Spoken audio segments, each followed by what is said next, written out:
Few weapons on the 21st century battlefield are as effective as the modern sniper. On any battlefield, a proficient sniper has got the capability to change the tide of that battle. Now fielded by every branch of the U.S. Armed Forces, from the Army to the Marines, Coast Guard, and Navy, these elite warriors continue to prove their value in modern conflicts. No shot is the same shot, so you have to be prepared for every shot. This four-part series looks at how the role of the sniper, their tactics and technology are changing to effectively combat everything from insurgents to pirates and tribal warlords. You can't just stamp out a sniper. These professionals are highly trained, infinitely adaptable, and amazingly precise. They are today's modern sniper.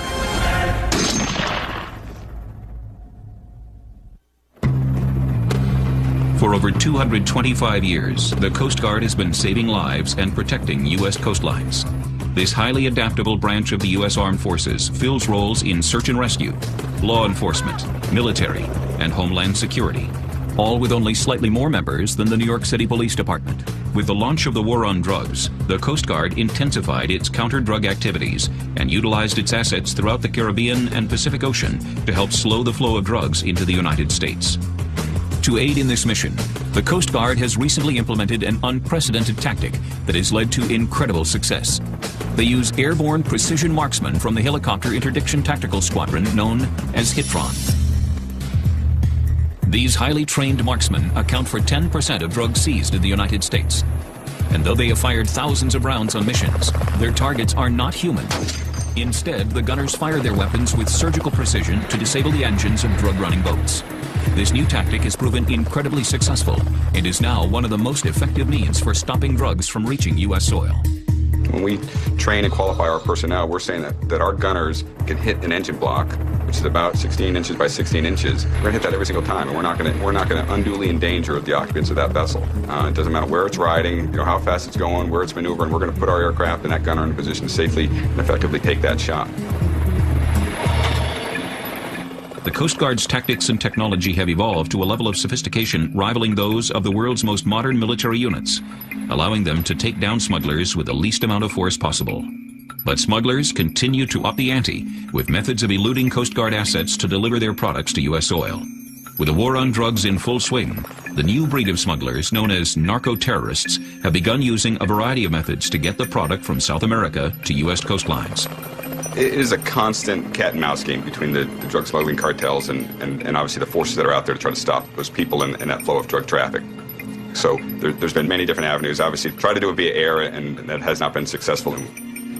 Bringing it up over land is always going to happen. It's going to come through Mexico. But the one prevailing is that the maritime transport avenue is probably still the best overall way to transport drugs. And when transporting drugs by sea, narco-terrorists have found their most effective method is to use specialized high-speed boats named for their primary function. What really defines a go-fast is something with ample space to have a lot of storage. An open-hold vessel that goes, fast, pretty fast, with multiple engines that exceed its normal, what its normal usage would be. The problem was, once a go-fast was spotted, it was very difficult to stop it, and smugglers easily escaped from pursuing Coast Guard assets. Our deployed helicopter crews would often find these go-fast type vessels that fit the profile. We were pretty sure they were smuggling drugs, and we had no way to stop. Instead, they'd get away. We'd try and track them, but quite often they got away. There's no way a Coast Guard cutter is going to interdict them. Even if they sighted them, they could outrun them. And the only way that we could make them stop is whether they beach themselves on the shore or they happen to run out of gas, but we just could not catch those vessels. The genesis for HITRON was the need to stop those go-fasts and give the cutters a chance to interdict the go-fast. One method used in ship-to-ship interdictions in the past was the use of disabling fire to the engine. The tactic proved highly effective on slow-moving vessels and allowed a cutter to use its weaponry to stop a ship without harming its crew. Of course, when dealing with boats that are 2 and 3 times faster than the cutter, this is impossible. But these methods were refined for airborne applications, and the HITRON test phase began. In 1999, actually, started the proof of concept, assembled a group of 10 folks, 6 pilots and 4 aviation gunners. Encountered 5 go-fasts during the test and evaluation phase, and they stopped all 5. Prior to that period, the cutters, their small boats, and our aircraft weren't able to have even close to that success rate. With the helicopter being able to shoot from it and be able to stop the engines, then they can stop it on scene without us being within 50, 60 miles of it. So that's a huge force multiplier that bodes well for the Coast Guard and probably not as well for the illegal suspect. Of course, for a branch of the military who's best known for saving lives, a lot of controversy arose over the idea of arming helicopters. Firing weapons and firing weapons out of aircraft doesn't set well with everybody. Everything we do has to fit a set profile, and we have a protocol that we follow to the T, because if we're successful, everything we do will end up in federal court. Those early Hitron pilots and gunners interdicted a total of 2,640 pounds of cocaine and 7,000 pounds of marijuana, together worth over $100 million. After their success, any naysayers with the Coast Guard were quickly silenced, and in 1999, Hitron made its first successful interdictions. The majority of what we seize is cocaine, and since inception, 358,000 pounds of cocaine. We've been very successful, and as a matter of fact, this past fiscal year, we've just achieved our 31st interdiction, 31st bust, which makes that the most successful year on record for Hitron. Who you gonna call? Cokebuster? Yeah! The final phase of acceptance for Hitron came after the tragedies of 9/11, when the Coast Guard became a part of the newly formed Homeland Security Department. The capability to stop marine threats in sensitive areas, like the attack on the USS Cole, fit perfectly in the new role that the Coast Guard was asked to play in keeping America safe. Well, Hitron was relatively young when 9/11 happened. We had started doing counter-drug interdiction. Obviously, Homeland Security is an easy follow-on to that because we already were flying aircraft with weapons on them.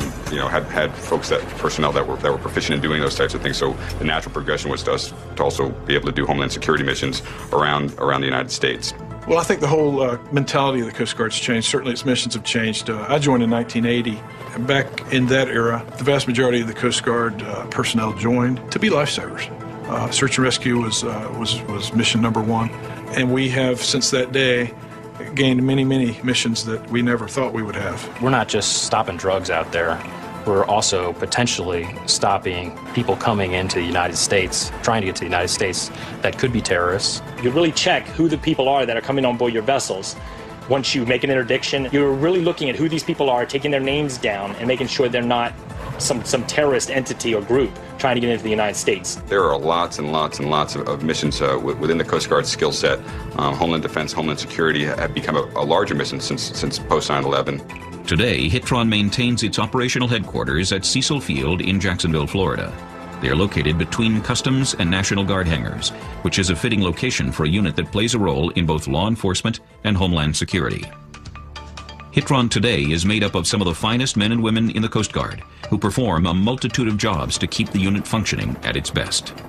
There's currently about 230 personnel assigned to Helicopter Interdiction Tactical Squadron Jacksonville. It's really, here at this unit, it's primarily broken down into three things: the aircraft and the folks maintaining the aircraft, the weapons and the personnel maintaining those weapons, and the boats and the people that drive and maintain those boats. Those all come together so that the pilots and aircrew can then get into those aircraft and go train on the exact mission that we're going out to fly. Coming up on Modern Sniper Coast Guard, gunner training. We have several different training scenarios. Not everyone's a good shot. If they can't adapt pretty quick, we need to find someone else. And later, Hitron gunners go offshore to put their training to the test. The towboat simulates a go-fast boat that's not in compliance. Hold position. Come in, fire. Roger, come in, fire. The Coast Guard has entered a new chapter in their history of keeping America safe. They have begun arming helicopters to stop unwelcome vessels from reaching our shores. Whether the boats are carrying drugs or terrorist weapons, these brave men and women risk dangerous conditions to make precision shots into the boat's engines to stop the enemy dead in the water.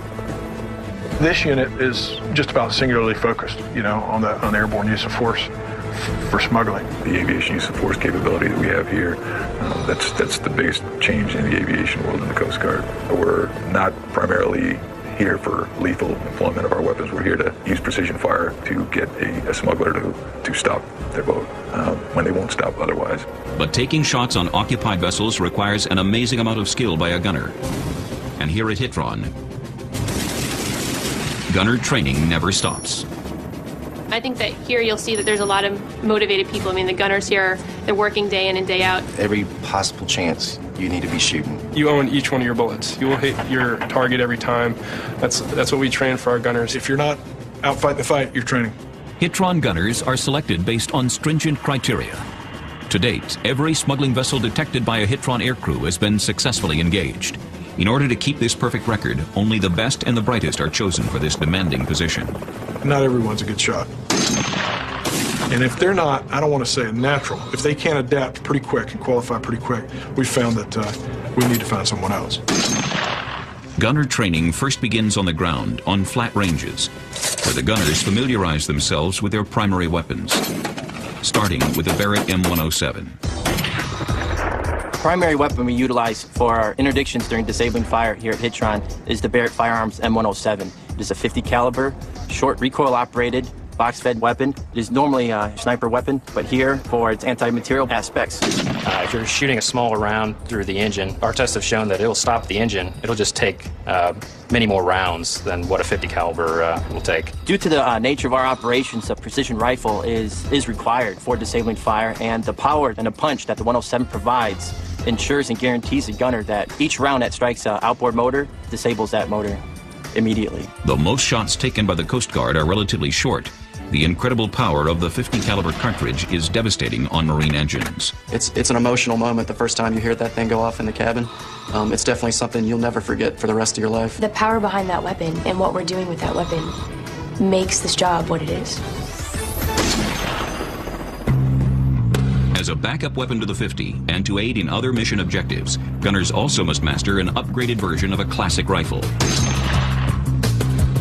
The M14 is a very reliable and solid backup to the 50 caliber. This is the Coast Guard's M14T EBR for enhanced battle rifle. The receiver of the weapon is the very common M14 that everyone's used to. What the Coast Guard has done to it is put a Sage International stock, which allows multiple accessories attached. The M14 was first used during Vietnam, but is still in use today as a sniper weapon throughout the armed services due to its power, accuracy, and blistering rate of fire.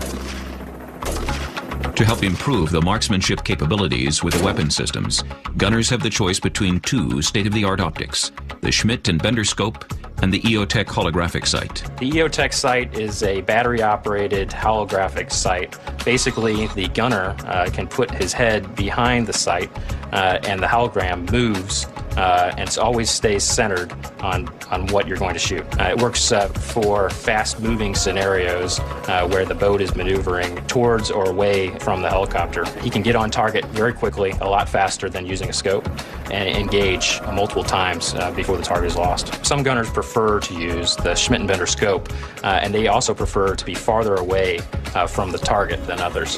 When the helicopter is farther away from the target, things seem to be moving a lot slower. And with a scope, a gunner can stay on target and put rounds on target a lot easier. But not all weapons used by the gunner require an optic. Their most devastating tool is more of a point-and-shoot proposition. With a rate of fire of up to 950 rounds per minute, the 240 presents an awesome display of force.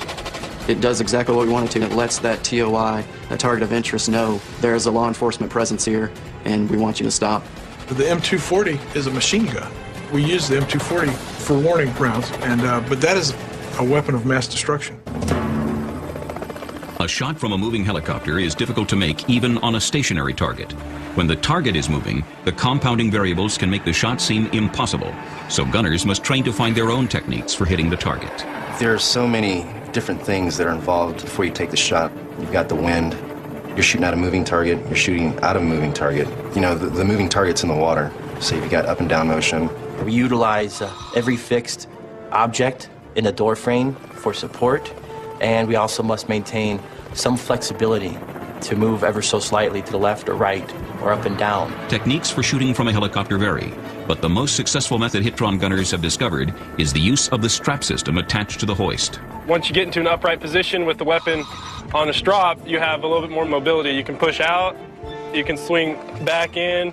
It just allows for more movement throughout off the strop and being able to move the weapon along with asking the MC to put the aircraft where we need it. Like a spotter to an Army or Marine sniper, the pilot acts as a critical component to any successful shot. The gunner and the pilot must develop a dialogue that allows them to work together seamlessly so that it is possible to get the gunner on target. Communication's imperative. Without communication, we wouldn't be able to do what we do effectively.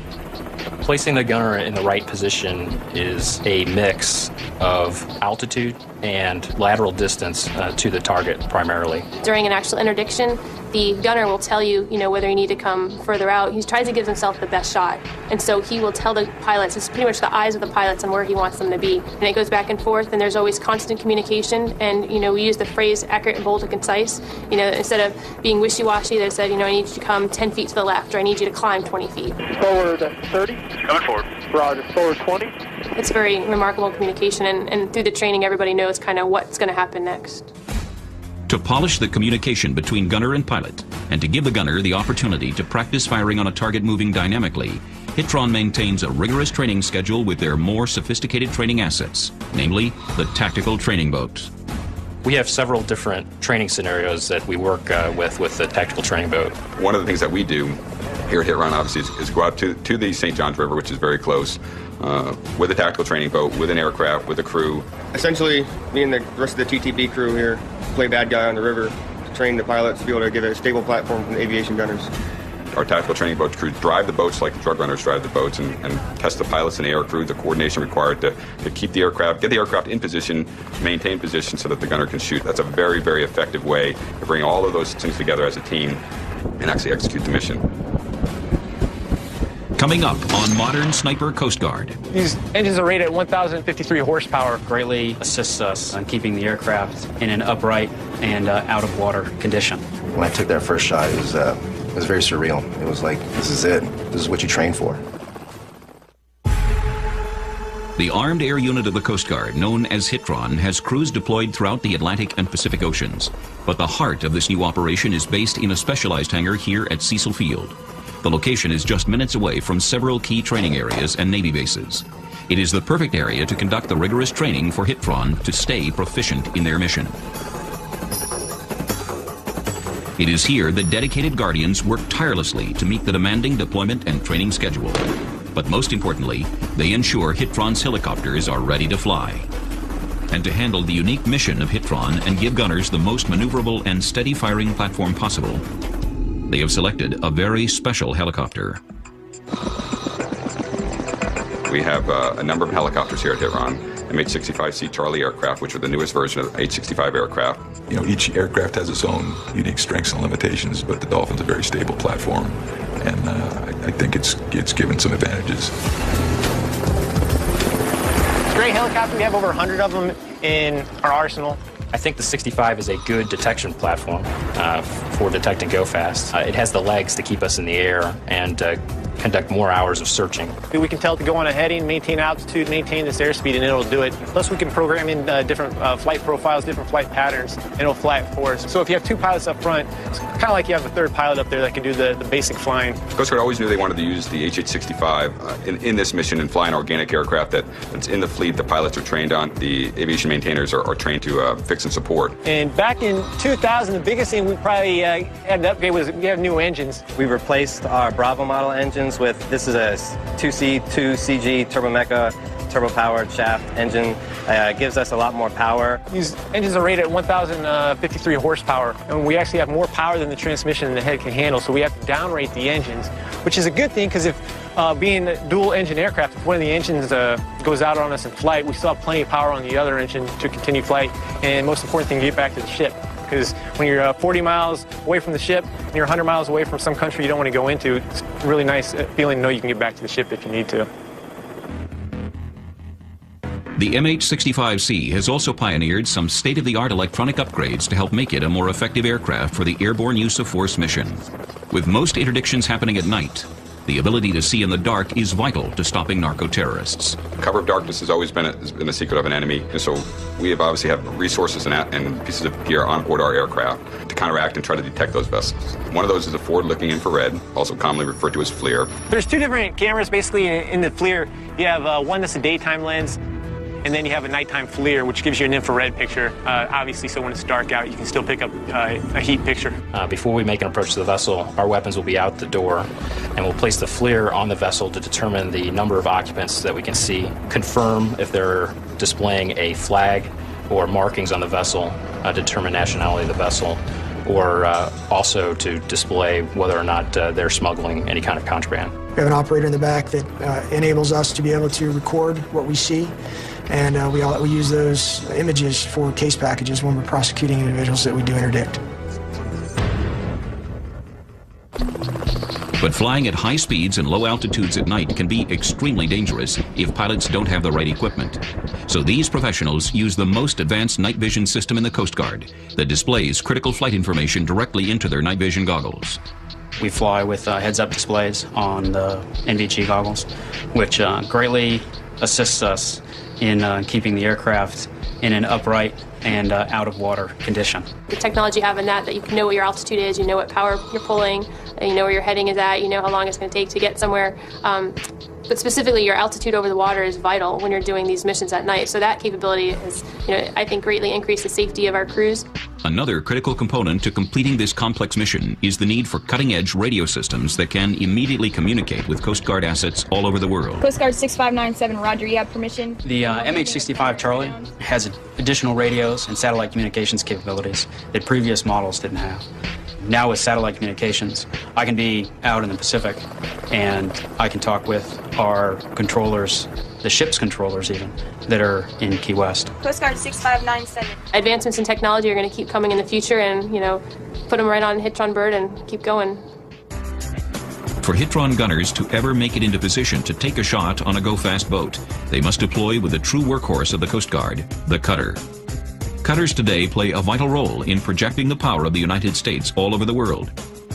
With the addition of an air asset on the cutter, its capability is greatly increased. When we're on patrol, air assets are extremely important because they allow us to significantly increase our detection capability. It significantly increases our ability to see out. We are limited by the distance of our internal sensors. Having a helicopter allows us to project hundreds of miles beyond that, so we can cover a vast amount of area in a short amount of time because of the speed and height which an aircraft can attain.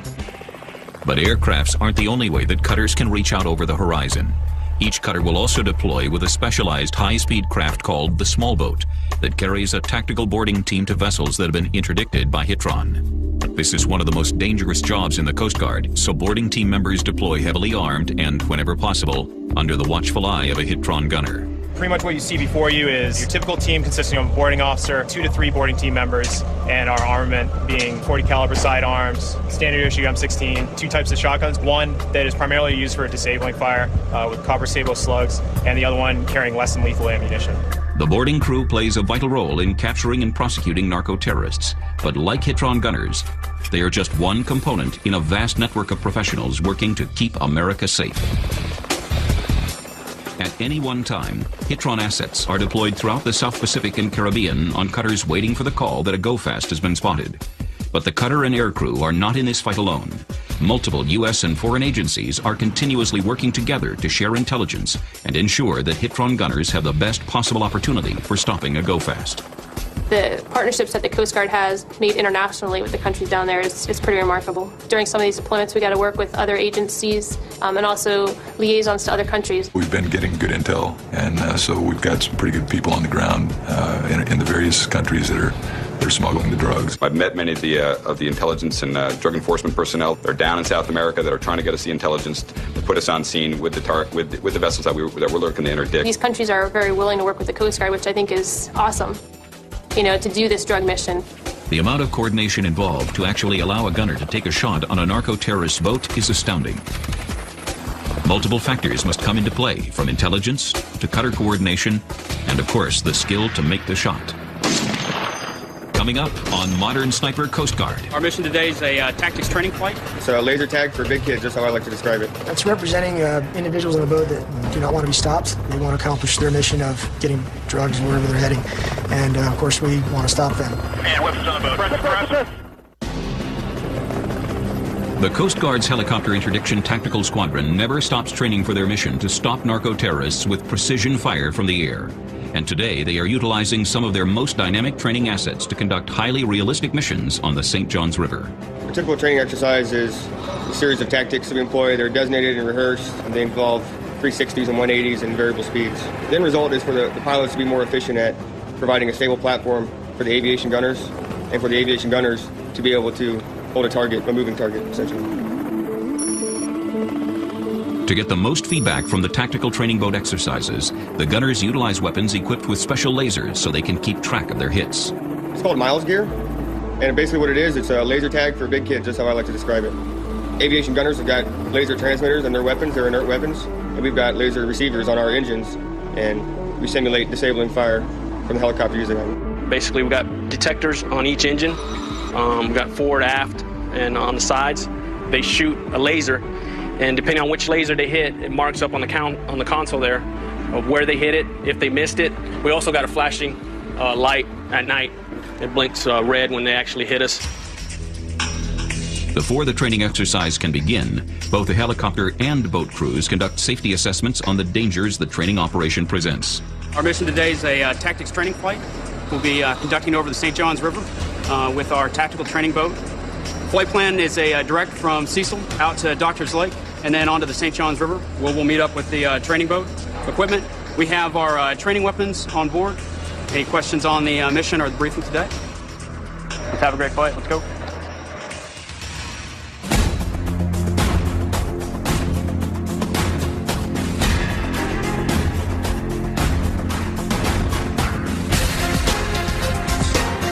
Needles are coming up matched. Hands off, switch on. All right, you ready for a power pole? Yes, sir. On a typical training operation, the boat crews will run 3 very different scenarios. Each replicates situations that would require the gunner to fire his weapons. The scenarios start off routine, but quickly escalate into more dynamic situations. Okay, so the first scenario we're going to do here, we're just going to have the boat keep going straight ahead the whole time, and then after that one, we'll be a little bit lighter, and then we'll move into a scenario where the boat can turn and maneuver a lot more. It makes it more realistic for our training. Okay, we have our target. Doors coming up. And if Anthony, if you'll take a close look on the FLIR, we'll help determine how many people are on board and if there's any packages or barrels on board. With the gunner observing the suspect vessel through the FLIR, the Hitron crew begins the first stage of a typical interdiction, known as the reconnaissance phase. At this point in the reconnaissance phase, he is gathering all the information that we need in order to conduct this interdiction. It has to be a go-fast type vessel. It has to be in international waters outside of territorial seas, underway, making way, suspected of drug smuggling activity, and the last one, and probably the most important, is it has to have no indicia of nationality, meaning it has no indication of nationality, and those are the things that we can use in order to conduct a right of visit boarding. When we're operating on the high seas, our primary job when we approach a vessel that we suspect of smuggling is to determine its nationality. We have to have legal jurisdiction and right to stop that vessel. To gain that authority to stop the go-fast, the crew reports the information obtained during the reconnaissance phase to Coast Guard Command and must receive the clearance to interdict, called a Statement of No Objection, or SNO. The gunner's setting up the cabin so that he can get the 240 in the door. Bringing the 240 out the door. With a 240 ready to fire warning shots, the crew prepares for the second step in the interdiction process, called the signaling phase. The first thing we do is we get our blue light on. It's like the police light. The second thing we do is we call them on basically what's an emergency marine band channel. And then the last step of the signaling phase is the warning shots. In a dramatic final gesture to convince the go-fast boat to stop, the gunner uses the devastating 240 machine gun to fire warning shots across the bow. But surprisingly, the 240's warning shots are rarely enough to persuade most narco-terrorists to stop the go-fast, and Coast Guard crews must move to the next phase, disabling fire. So they didn't comply, they're non-compliance. We've already received our SNO, Statement of No Objection, and now the aviation gunner is preparing for disabling fire. This is where we'd actually stop the vessel. See what's on now, so we'll give it a shot, see if they start registering. Basically, we have like a laser tag system that they know how many shots the gunner's put on it here when we're out here just tactically training with the boat. We'll typically use 2 shots, 2 hits registered as, we call it half speed, which would be simulating 1 engine going out on a go fast, and then 2 more hits we would simulate being full stop, which would be all the rest of the engines taken out. So now the vessel's stopped. We're going to end game. We're just circling the vessel, keeping our weapon engagement zone on the target, and then we're waiting for our small boat to come from our ship. They're actually going to board the vessel, get the suspected narco-terrorists, as we call them, and get the contraband. And then we'll provide boarding team cover when they actually board the vessel. Once the boarding party is on the scene, the Hitron gunner switches to his secondary precision weapon system, the M14. It offers a higher magazine capacity than the M107 and allows for rapid follow-up shots should the Hitron gunner need to protect the boarding team from hostile action. With the warm-up complete, the training tempo increases. The second scenario more closely duplicates the reality of a Hitron interdiction. For this scenario, the boat team begins to implement the aggressive maneuvers of narco-terrorists attempting to avoid being disabled. It's kind of a mild maneuvering, but definitely not a straight line. That's representing individuals in the boat that do not want to be stopped. They want to accomplish their mission of getting drugs wherever they're heading, and of course we want to stop them. It exponentially increases the difficulty for the gunners and pilots. But this scenario is the very heart of their training. And as the true professionals that they are, the gunner and pilot have no trouble stopping the tactical training boat yet again. The third and final phase of the tactical training boat operation represents the worst-case scenario for Hitron crews. What we can do next is just for the last scenario, do a 3 Bravo with a suppress call at the end. The most aggressive scenario that we have is, we call it a 3 Bravo, and that is speeds varying from 0 to 50 knots, using turns from 0 to 180 degrees and 360-degree turns. In this scenario, not only does the boat crew utilize evasive maneuvers to make themselves a challenging target, but they simulate hostile action, requiring the use of lethal force. Hostile action, we simulate that with, they're called non-guns, they're inert rubber guns. And basically, we just point them at the aircraft, and they can go into their suppress and disengage maneuvers. Should a narco-terrorist decide to point a weapon at the Hitron helicopter, the target immediately changes from the boat's engines to the boat crew. However, to actually employ deadly force, the situation must meet strict criteria. We use something called weapon opportunity action. It's called the deadly force triangle. The person of interest has to have a weapon of some type. It doesn't necessarily have to be a gun. They have to have the opportunity to use that weapon, and then they have to present the action that's either going to harm someone else or harm us. With a hit indicator beacon blinking, it is clear that had this been a smuggler or a suicidal terrorist boat loaded with explosives, the vessel would have been successfully stopped. The pilot and gunner can walk away from the experience with the knowledge that they are well prepared for a deployment. But laser tag is not a complete substitute for gunnery training. If the gunners and pilots are to truly know that they are proficient with their weapons, they must let the lead fly on real targets. Superb hovering job, sir. Hey, nice shooting back there. Oh, you know, we do what we can. Coming up on Modern Sniper Coast Guard, the new offshore live fire training. Power Sabarco, stop your vessel. This is the U.S. Coast Guard on channel 16. The vessel is still non-compliant. Prepare for disabling fire. Roger. When making interdictions on narco-terrorist boats, Coast Guard aviation gunners are asked to make one of the most demanding rifle shots imaginable. It takes a tremendous amount of training and dedication to the craft to make such critical shots under the extreme conditions interdictions present. Continuous practice is essential because in the real world, things change fast and there is no room for mistakes. I've been a part of 6 interdictions. I'd say one of the most memorable interdictions I've had was we get on scene and there's 2 go fast for us running side by side. And for us, that's like a big deal. I mean, you're lucky to see 1, never mind 2 running side by side. 2 boats go in the same direction that both are suspected of drug trafficking. It was just a picture that I'll never forget in my head. On my last interdiction, we came across a vessel. We set up for the interdiction phase, and the vessel came to a stop with just 1 engine disabled. We didn't know it at the time, but they were actually going to light their vessel on fire. They were able to put the go fast out, but not after losing a lot of what turned out to be cocaine on board. You know, when I got the order to commence fire, there was a guy really close to the engines, and you know, one of the ways to move him away is just to shoot directly behind the engines. And when I took that first shot, it was very surreal. It was like there's a person. You know, this is it. You know, this is what you're training. This is what you train for. A lot of thing with training is as real as you can make the situation, the better it is for us in terms of training, because no shot is the same shot. So you pretty much have to be prepared for every shot. And again, that's where training falls back on.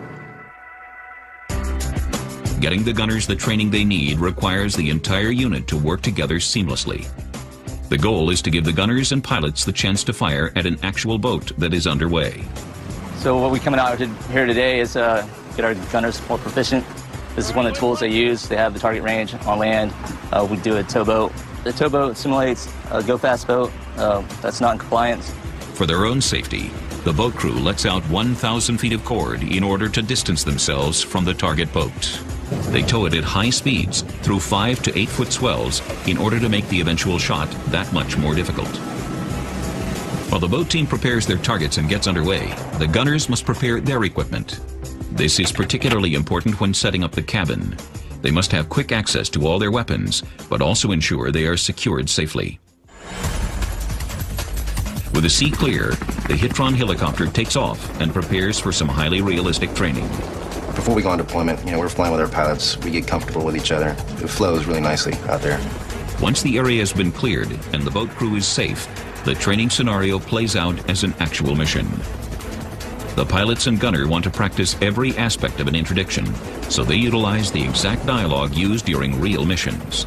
Okay, I got a suspected target of interest. It is seaward of territorial seas. It is a go fast type vessel. It's currently at 1 o'clock. We're staying covert at 1,000 feet, making way, underway, refusing a lawful order to stop. It does appear to be suspected of drug smuggling activity, and there is no indicia of nationality. As a gunner, we need to be our heads, it's got to be on a swivel. We got to know what's going on with the boat. We got to know what's going on with the aircraft. We got to know what's going on with our weapons, what's going on with the pilots. If there's a break in communication, then... Requesting an SNO for warning shots up and to including disabling fire. As the Hitron crew comes across the boat, they try to signal it in order to get it to stop. Power Sabarco, stop your vessel, stop your vessel. This is the U.S. Coast Guard on channel 16. The boat has not responded to calls to stop. Okay, vessel is not stopping. Prepare for warning shots. Roger, ready out for warning shots. Forward 15, forward 10, forward 5, easy forward. Hold position. Come in, Good, Roger, come in 5. 1 stitch, 2 stitch, 3 stitch. Warning shots complete, on target. Stay on target, going around. Roger. The boat will not stop. The gunner must take out their engine. The vessel is still non-compliant. Prepare for disabling fire. Roger. The live fire training tests every aspect of the gunner's marksmanship skills and demonstrates how challenging firing from an aerial platform onto a moving target truly is. And you ready aft? Ready out for disabling fire. With waves moving the target up and down at random intervals, it takes the skill of a well-trained gunner to even have a chance at hitting the target. And I don't have the shot. Left pedal's coming in. Roger. And commence fire. Roger, commence fire.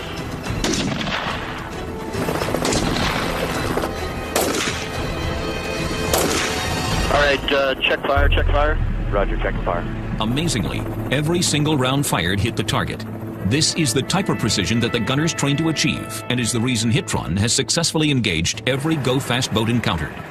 And while the outcome is often the same, interdictions are rarely routine. That actual point where all those things come together, all the training, the crazy amount of hours we work, we fly, when that aviation gunner actually puts the bullet into the engine, it's a pretty amazing feeling, and you think, you're making a difference, and it's actually all your training and hard work coming to fruition at that point.